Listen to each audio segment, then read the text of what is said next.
आज के इस एमओए साइनिंग में हम सब लोग ने विटनेस किया कि कुल मिला के वी हैव साइन 12 एमओएस का यहाँ पे साइन हुआ है और कुल मिला के 1523 मेगावाट का फुल कैपेसिटी में यहाँ पे साइन हुआ है।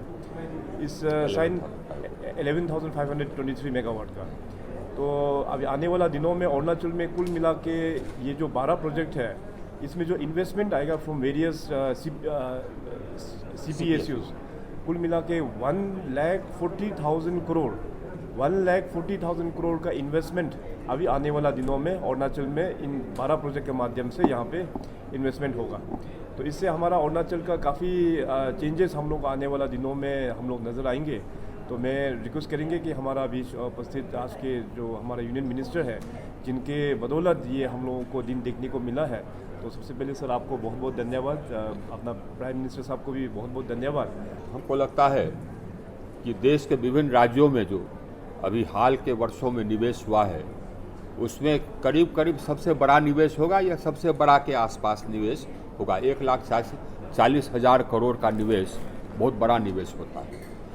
तो इस निवेश से यहाँ पर जॉब्स क्रिएट होंगे, डायरेक्ट और इनडायरेक्ट।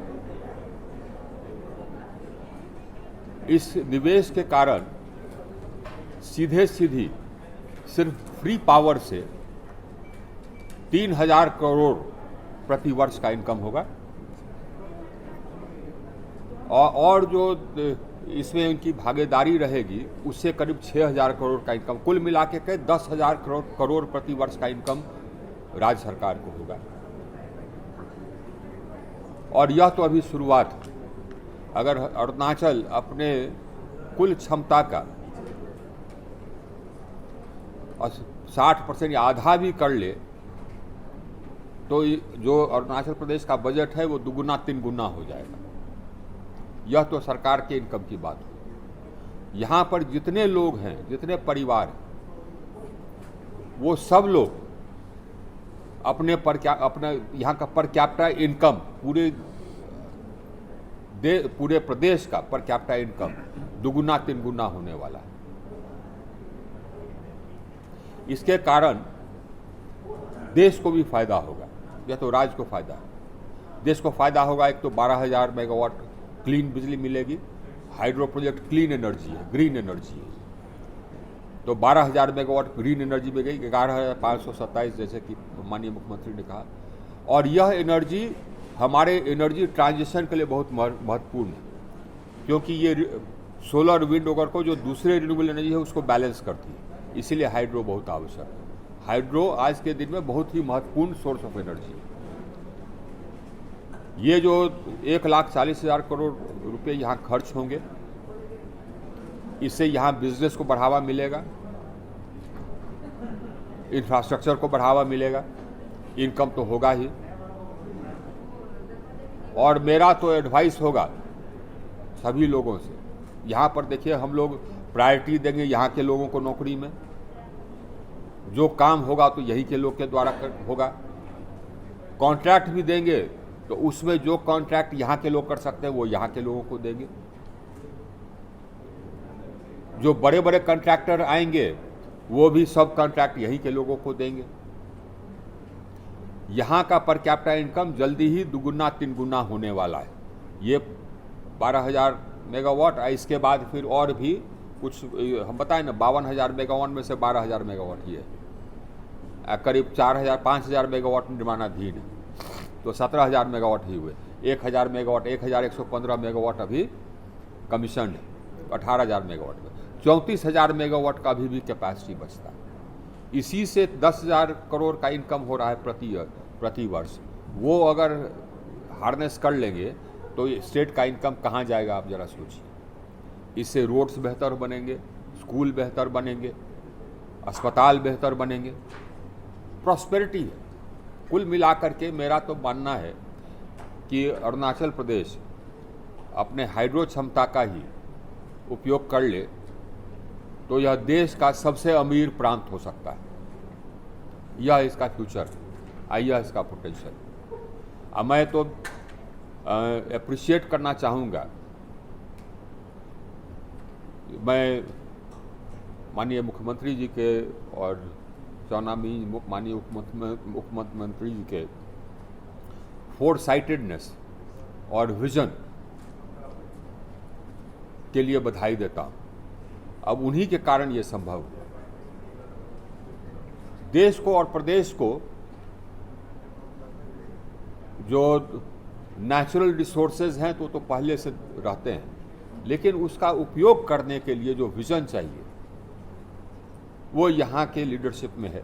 आज देश में प्रधानमंत्री जी को ये विजन के कारण, और इसी विजन के कारण अब अरुणाचल प्रदेश इतने तेजी से प्रगति कर रहा है, अभी और तेजी से प्रगति करेगा। अरुणाचल प्रदेश की प्रगति को कोई रोक नहीं सकता। यह बनेगा one of the most affluent states of the country. Thank you. अब पूछिए सवाल। देखिए हुआ क्या कि यहाँ पर बहुत आपको तो विरासत में ईश्वर ने बहुत ये क्षमता दी है, पोटेंशियल दिया है। तो पहले क्या हुआ, 2006 से 2009 के बीच में ये जो बहुत सारे प्रोजेक्ट्स थे वो किसी किसी को ये अलॉट किए गए थे, प्राइवेट कंपनीज को। उनके पास ये क्षमता नहीं थी कि वो बना सके। अब 10 साल 12 साल 15 साल हो गए ये प्रोजेक्ट लेकर के बैठे हुए थे और राज्य सरकार को उस प्रोजेक्ट का बेनिफिट नहीं मिल रहा था। अगर बन जाते प्रोजेक्ट तो जो इनकम आज से शुरू होगा या अब बन जाएगा तब शुरू होगा, वो तो उसी समय से शुरू हो जाता। तो प्रोजेक्ट लेकर के बैठे रहने की आज़ादी किसी को नहीं, यह स्पष्ट। यही हमने कहा, आज हमने फिर दोहराया उसको कि कोई प्रोजेक्ट लेकर के बैठे नहीं रह सकता, और कोई प्रोजेक्ट लेके बैठे रहेगा तो उसको कैंसिल कर दिया जाएगा और प्रोजेक्ट उससे वापस ले लिया जाएगा और उसको दिया जाएगा जो कि बना सकता है। क्योंकि प्रोजेक्ट बन जाने से राज्य को फ़ायदा होता है, राज्य के नागरिकों को फ़ायदा होता है, देश को फ़ायदा होता है। तो इसीलिए ये कार्रवाई की गई। अब ये कार्रवाई की गई तो उसमें उनका भी हानि नहीं है, क्योंकि अमूमन ज़्यादा पैसा तो किसी ने लगाया नहीं। एक तो राज्य सरकार को जो दिया था 150 करोड़ दिया, उसके अलावे ज़मीन पर तो ज़्यादा कुछ लगाया नहीं। लेकिन जो भी उन्होंने राज्य सरकार को पैसा दिया या कुछ भी खर्च हुआ हो वो उनको वापस दिया जा रहा है। तो वो भी खुशी खुशी जा रहे हैं, नहीं तो वो उनका पैसा भी डूब जाता, वो डूबा ही हुआ था। और राज्य के फ़ायदा हो गया, देश को फ़ायदा हो गया कि प्रोजेक्ट अब चल पड़ेगा। ये सब जो कंपनीज आप देखें, ये सब भारत सरकार के CPSUs हैं, यानी कि भारत सरकार का उसमें मेजॉरिटी शेयर होल्डिंग। इन सब का टर्नओवर है मतलब कि 40,000 करोड़, 50,000 करोड़, 70,000 करोड़। NTPC का टर्नओवर है 1 लाख करोड़ से ज़्यादा। तो इनके पास अपना निधि है कि ये प्रोजेक्ट बना लें। इसके लिए बड़ी कंपनी चाहिए जिसके पास निधि हो, क्योंकि इसमें पूंजी बहुत लगता है। 12 करोड़ 11 करोड़ 12 करोड़ प्रति मेगावाट, 1000 मेगावाट का मतलब है 11,000 करोड़ 12,000 करोड़। बनने में 6 साल 7 साल टाइम लगता है, बनने के बाद फिर इनकम शुरू होता है, और वो भी कम, क्योंकि लोन का रिपेमेंट करना होता है। लोन का रिपेमेंट लगता है 12 साल। तो जिसके पास जो कंपनी मजबूत नहीं है, हाइड्रो प्रोजेक्ट नहीं बना सकती। आप जा कर के देखिए, जहाँ कहीं भी हमने हाइड्रो प्रोजेक्ट बनाया है, वहाँ के लोग का जितना इनकम पहले था उससे आज दुगुना हो गया है। जो उनका रहन सहन पहले था आज उससे बेहतर हो गया है। जहाँ कहीं भी हमने प्रोजेक्ट बनाया है वहाँ के लोग अमीर हो गए। अभी जाके तेहरी जा कर के दिखाइए, जहाँ भी प्रोजेक्ट बनाया है उसमें इतना कॉम्पनसेशन हम दे देते हैं कि वहाँ का आदमी अमीर हो जाता है। अब तो लोग विभिन्न जगहों पर कहते हैं कि आइए हमारे यहाँ प्रोजेक्ट बनाइए, क्योंकि हम जो ज़मीन का है उसका बहुत पैसा दे देते हैं, और उसके बाद कुछ मकान जो कर रहा है उसका भी बहुत पैसा दे देते हैं। तो हमारा जो रिहैबिलिटेशन पैकेज है वो इतना अच्छा है कि लोगों को पहले से बेहतर करता है। फॉरेस्ट क्लियरेंस है, और जो 12 घंटा का जो बंद है ना वो विड्रॉ किया गया है। जो भी प्रोजेक्ट इफेक्टेड होगा उसको इतना कॉम्पनसेशन दिया जाएगा कि वो पहले से ज़्यादा खुशहाल होगा। मूल बात यही, पहले से बेहतर होगा, ये मेरा वादा है। आज जिस तरह से रह रहे हैं उससे बेहतर तरीके से रहेंगे, ये मेरा वादा है। आज जितना पैसा उनके पास है या जितना आय है उससे बेहतर होगा, ये मेरा वादा है। हमारे जितने कंपनीज हैं ये सब का टर्नओवर करीब 40,000 50,000 करोड़ 70,000 करोड़ इतना है साल में। तो उनको भारत सरकार से पैसा लेने की जरूरत नहीं है, ये पूंजी लगाने के लिए उनके पास इतना पैसा है। उनको जो लोन मिलता है वो लोन भी बाकी लोगों को अगर मिलता है सपोज 9%, 10% ब्याज पर, 9%, 10% इंटरेस्ट रेट पर, इनको मिलता है 6%, 7% पर, क्योंकि इतना स्ट्रांग कंपनी। आप पैसा ज़्यादा खर्चा नहीं हुआ, वो जो राज को दिया वो हुआ, आप नहीं तो उसके अलावे जो वहाँ पर तो कुछ खर्च किया ही नहीं, कुछ किया ही नहीं, लेकिन बैठा रहा ना।